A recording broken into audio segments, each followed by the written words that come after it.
que les médiocres dégagent et que règne la paix, la justice en RD Congo. Comment ferons-nous confiance à des dirigeants incapables de protéger la population, de garantir la paix, la justice, l'amour du peuple? Comment ferons-nous confiance à des dirigeants qui bafouent la liberté religieuse du peuple, liberté religieuse qui est le fondement de toutes les libertés, comme le dit le pape Benoît XVI dans Liberté religieuse, chemin vers la paix. Le sait-on, la liberté religieuse est un élément essentiel de l'état de droit. On ne peut la nier sans porter atteinte à tous les droits et aux libertés fondamentales. L'instrumentalisation de la liberté religieuse pour masquer des intérêts occultes, comme par exemple l'accaparement des ressources, des richesses et le maintien au pouvoir par des méthodes anticonstitutionnelles, peut provoquer et provoque des dommages énormes aux sociétés, en l'occurrence la nôtre.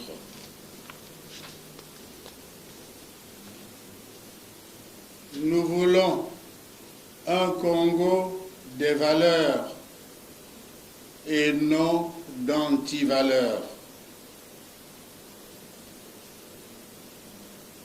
Que Marie, Mère de Dieu et Vierge fidèle, nous aide à vivre comme elle sur le chemin de l'Évangile de son Fils Jésus-Christ, notre Rédempteur.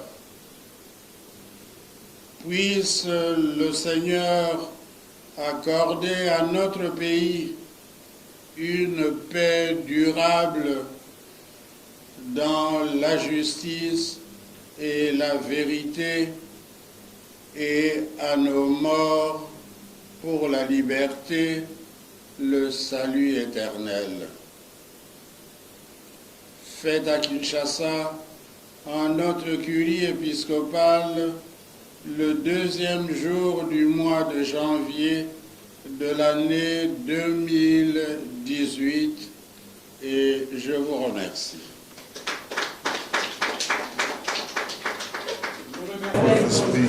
Que Dieu Tout-Puissant vous bénisse, le Père et le Saint-Esprit.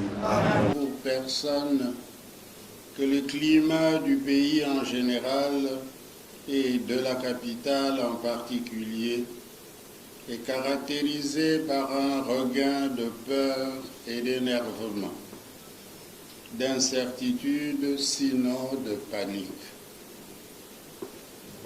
Nous sommes témoins d'incidents malheureux survenus le dimanche 31 décembre 2017 lors de la marche pacifique et non violente organisée par le comité laïque de coordination dans le but de réclamer l'application réelle de l'accord politique global et inclusif du Centre interdiocésain de Kinshasa.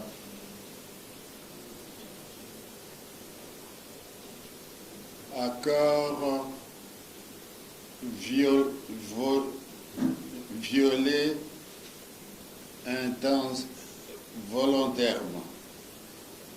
Ceci crée un malaise sociopolitique que traverse notre cher et beau pays, la RD Congo, comme le disent les évêques dans leur assemblée plénière de du 24 novembre.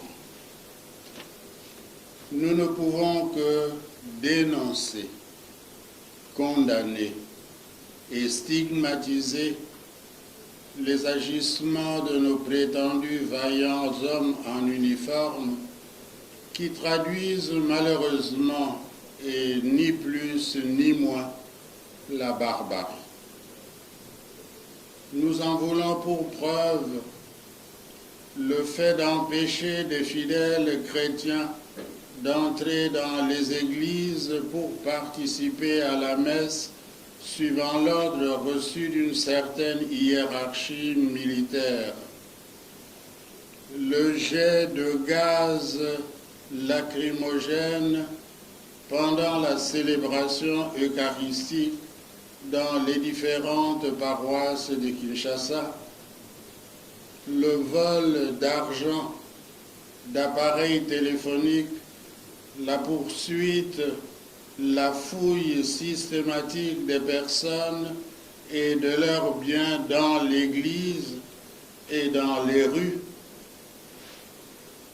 l'entrée des militaires dans les cures de certaines paroisses sous prétexte de rechercher les semeurs de troubles, les tueries, les tirs à balles réelles et à bout portant sur des chrétiens tenant en main Bible, chapelet, crucifix et statue de la Vierge Marie. Nous demandons aux uns et aux autres de faire preuve de sagesse et de retenue. Que de mystifications présentées comme informations véridiques et fiables. Il est temps que la vérité l'emporte sur le mensonge systémique, que les médiocres dégagent et que règne la paix, la justice en RD Congo. Comment ferons-nous confiance à des dirigeants incapables de protéger la population, de garantir la paix, la justice, l'amour du peuple? Comment ferons-nous confiance à des dirigeants qui bafouent la liberté religieuse du peuple, liberté religieuse qui est le fondement de toutes les libertés, comme le dit le pape Benoît XVI dans Liberté religieuse, chemin vers la paix. Le sait-on, la liberté religieuse est un élément essentiel de l'état de droit. On ne peut la nier sans porter atteinte à tous les droits et aux libertés fondamentales. L'instrumentalisation de la liberté religieuse pour masquer des intérêts occultes, comme par exemple l'accaparement des ressources, des richesses et le maintien au pouvoir par des méthodes anticonstitutionnelles, peut provoquer et provoque des dommages énormes aux sociétés, en l'occurrence la nôtre.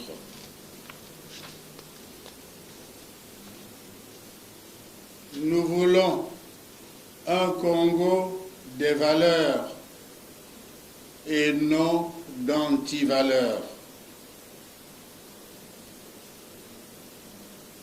Que Marie